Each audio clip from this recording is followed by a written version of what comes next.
আসসালামু আলাইকুম। সংবাদে আপনাদের সবাইকে স্বাগত জানাচ্ছি। আমি ফিরোজ তোহা। শুরুতেই আরবে কেবলস সংবাদ শিরোনাম। বাংলাদেশের সর্বশেষ গুরুত্বপূর্ণ আপডেট সংবাদে আপনাকে স্বাগত। শুরুতেই সংবাদ শিরোনাম, এরপর বিস্তারিত। শুরুতেই জানিয়ে দিব, জুলাই গণ অভ্যুত্থানে পরিকল্পিত হত্যাকাণ্ড হয়েছে, দায়ীদের বিচার হতে হবে। জাতিসংঘের মানবাধিকার বিষয়ক হাই কমিশনার ভলকার তুর্ক বলেছেন, বাংলাদেশে জুলাই গণ অভ্যুত্থানে পরিকল্পিত হত্যাকাণ্ড হয়েছে, এই ঘটনায় দায়ীদের বিচার হতে হবে। এরপর জানিয়ে দিব, এনআইডি তথ্য বিক্রি সাবেক সিনিয়র আইসিটি সচিব জিয়াউল আলম গ্রেপ্তার। নাগরিকদের জাতীয় পরিচয়পত্র এনআইডি এর তথ্য বিক্রির অভিযোগে দায়ের করা মামলায় তথ্য প্রযুক্তি মন্ত্রণালয়ের সাবেক সিনিয়র সচিব এনএম জিয়াউল আলমকে গ্রেপ্তার করা হয়েছে। এরপর জানিয়ে দিব, ধূমপান নিষিদ্ধের দাবিতে রাজধানীতে নারীদের মশাল মিছিল। প্রকাশ্যে ধূমপান নিষিদ্ধের দাবিতে মশাল মিছিল করেছেন শতাধিক নারী। বুধবার রাত 10:30টার দিকে মোহাম্মদপুরবাসীর ব্যানারে লালমাটিয়ায় এই মিছিল হয়। এদিকে গাজীপুরের জুটের গুদামে আগুন নিয়ন্ত্রণে ফায়ার সার্ভিসের 4টি ইউনিট। গাজীপুরের কোনাবাড়ি আমবাগ এলাকায় একটি জুটের গুদামে অগ্নিকাণ্ডের ঘটনা ঘটেছে। আগুন নিয়ন্ত্রণে ফায়ার সার্ভিসের 4টি ইউনিট কাজ করছে। এদিকে অবশেষে র্যাবের হাতে ধরা রাজু। কুড়িগ্রামের রৌমারীতে পুলিশকে কামড় দিয়ে হাতকড়া সহ পলাতক আসামি শাওন রাজ আবির রাজুকে গ্রেপ্তার করেছে র্যাপিড অ্যাকশন ব্যাটালিয়ন র্যাব। মঙ্গলবার 4 মার্চ দুপুর 2টার দিকে অবশেষে 9 দিন পর ঢাকা দক্ষিণখান থানা এলাকায় অভিযান চালিয়ে তাকে গ্রেপ্তার করা হয়। বুধবার 5 মার্চ সকালে তাকে রৌমারী থানায় নেওয়া হয়। এবং সর্বশেষ জানিয়ে দিব, দিনাজপুরে বিদ্যুৎ বিতরণ বিভাগের কারখানায় ভয়াবহ আগুন। বাংলাদেশ বিদ্যুৎ উন্নয়ন বোর্ডের বিক্রয় ও বিতরণ বিভাগের দিনাজপুর কার্যালয় মেরামত কারখানায় আগুন লাগার ঘটনা ঘটেছে। এতে কোনো হতাহতের ঘটনা না থাকলে ও পুড়ে গেছে বিদ্যুৎ বিতরণের কাজে ব্যবহৃত 4টি বড় ট্রান্সফরমার। প্রিয় দর্শক, এতক্ষণ শুনছিলেন সংবাদ শিরোনাম, এরপর বিস্তারিত। তবে তার আগে বন্ধু, জানিয়ে দিন আপনি কোন স্থান থেকে আমাদের সংবাদটি দেখছেন এবং শুনছেন।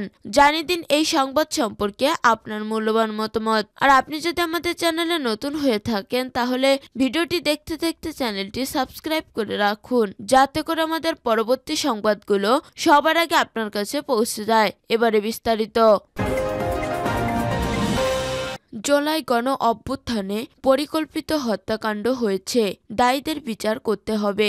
জাতিসংঘের মানবাধিকার বিষয়ক হাই কমিশনার ভলকার তুর্ক বলেছেন, বাংলাদেশে জুলাই গণ অভ্যুত্থানে পরিকল্পিত হত্যাকাণ্ড হয়েছে, এই ঘটনার দায়ীদের বিচার হতে হবে। বুধবার 5 মার্চ সুইজারল্যান্ডের জেনেভায় জাতিসংঘ মিশনে জুলাই আগস্ট অভ্যুত্থান চলাকালে মানবাধিকার লঙ্ঘন, নৃশংসতা ও নিপীড়নের তথ্য উপস্থাপনকালে তিনি একথা বলেন। জুলাই অভ্যুত্থানে কি হয়েছিল বাংলাদেশে, সেই প্রতিবেদন প্রকাশের পর এবার বিশ্ববাসীর কাছেও তুলে ধরেন ভলকার তুর্ক। জাতিসংঘের মানবাধিকার কমিশনের এই অধিবেশনের সূচনা বক্তব্যে তুর্কি বলেন, জুলাই আগস্টে ছাত্র জনতার অভ্যুত্থানের সময় আওয়ামী লীগের নৃশংস কর্মকাণ্ডের পাশাপাশি বিগত সরকারও পদ্ধতিগতভাবে গুরুতর মানবাধিকার লঙ্ঘনের ঘটনায় জড়িত ছিল।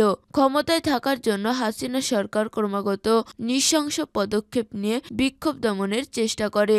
অনুষ্ঠানে কথা বলেন অভ্যুত্থান নিহত মীর মুগ্ধর ভাই মীর মাহমুদ রহমান স্নিগ্ধ ও মায়ের ডাকের সমন্বয়ক সানজিদা ইসলাম।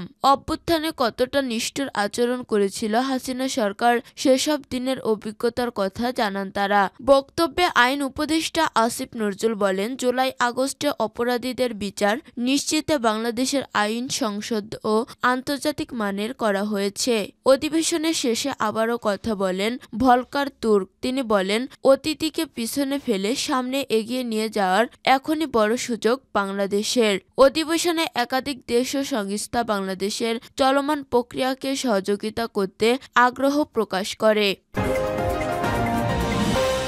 এনআইডি তথ্য বিক্রি, সাবেক সিনিয়র আইসিটি সচিব জিয়াউল আলম গ্রেপ্তার।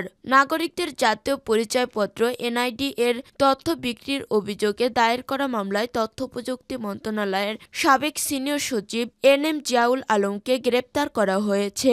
বুধবার 5 মার্চ চট্টগ্রামের পাঁচলাইশ এলাকা থেকে তাকে গ্রেপ্তার করে পুলিশ। পাঁচলাই থানার ভারপ্রাপ্ত কর্মকর্তা মোহাম্মদ সোলাইমান গণমাধ্যম বিষয়টি নিশ্চিত করেন। তিনি বলেন, চট্টগ্রামের পাঁচলাইশ আবাসিক এলাকায় জিয়াউল আলমের এক আত্মীয়ের বাড়ি থেকে তাকে গ্রেপ্তার করা হয়েছে। তাকে ঢাকায় পুলিশের কাছে হস্তান্তর করা হয়েছে। এর আগে নাগরিকদের এনআইডি তথ্য বিক্রির অভিযোগে সাবেক প্রধানমন্ত্রী শেখ হাসিনার ছেলে ও তার আইসিটি উপদেষ্টা সজীব ওয়াজেদ জয়, আইসিটি প্রতিমন্ত্রী জোনায়েদ আহমেদ পলক সহ 19 জনের বিরুদ্ধে মামলা হয়। এই মামলার আসামি জিয়াউল। এছাড়া মামলায় অজ্ঞাতনামা আরও 15 থেকে 20 জনকে আসামি করা হয়েছে।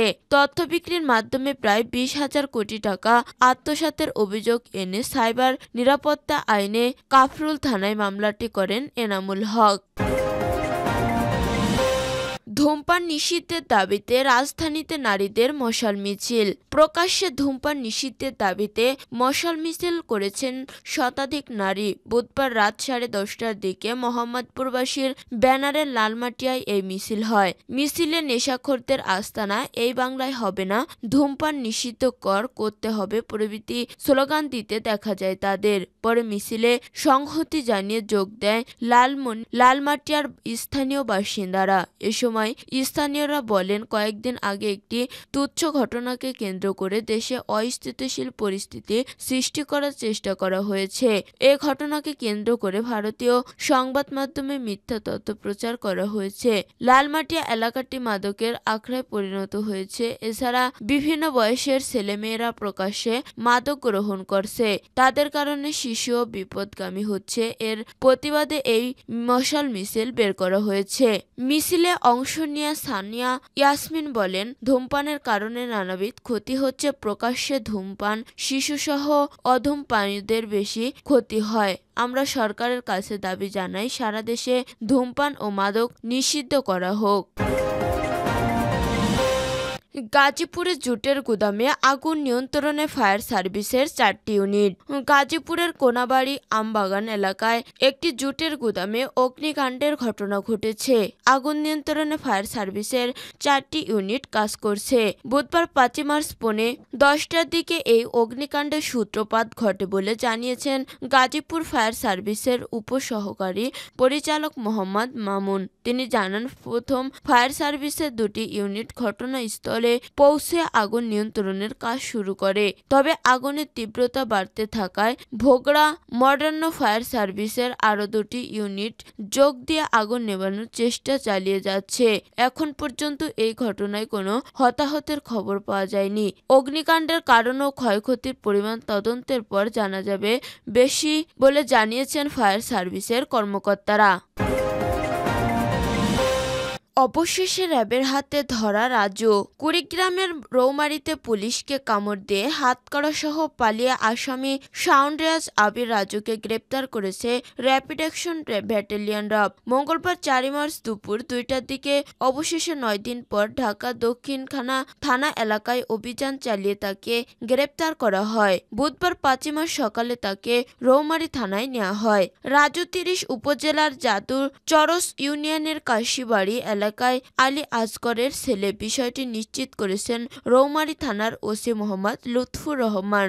ওসি লুৎফুর রহমান জানান, মঙ্গলবার দুপুরে ঢাকা দক্ষিণখান থানা এলাকায় অভিযান চালায় র্যাব অন। তাদের সহায়তায় তথ্য প্রযুক্তির মাধ্যমে পলাতক আসামি রাজুকে গ্রেপ্তার করা হয়। তিনি আরো জানান, রাজুর বিরুদ্ধে ধর্ষণ, মাদক ও পুলিশ সদস্যকে আহত করার মামলা রয়েছে। প্রাথমিক জিজ্ঞাসা শেষে তাকে কুড়িগ্রাম জেল হাজতে পাঠানো হবে।